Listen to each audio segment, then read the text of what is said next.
திண்டுக்கல் சவேரியார்பாளையம் தனியார் பெண்கள் மேல்நிலைப் பள்ளி அருகில் வாலிபர் ஒருவர் வெட்டி கொலை செய்யப்பட்ட சம்பவம் பரபரப்பை ஏற்படுத்தியுள்ளது.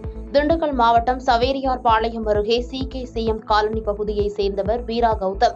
இவர் மீது கஞ்சா, கொலை உள்ளிட்ட பல்வேறு வழக்குகள் நிலுவையில் உள்ளது. இந்த நிலையில் அவர் அதே பகுதியில் உள்ள தனியார் பெண்கள் மேல்நிலைப் பள்ளி அருகே சென்று கொண்டிருந்த போது மர்ம நபர்கள் கத்தி, அருவாள் போன்ற ஆயுதங்களால் சரமாரியாக வெட்டிவிட்டு தப்பிச் சென்றுள்ளனர். இதுகுறித்து தகவல் அறிந்து வந்த போலீசார் வெட்டுப்பட்ட நபரை மீட்டு திண்டுக்கல் அரசு மருத்துவக் கல்லூரி மருத்துவமனைக்கு அனுப்பி வைத்தனர். ஆனால் மருத்துவமனைக்கு கொண்டு செல்லும் வழியிலேயே அவர் பரிதாபமாக உயிரிழந்தார்.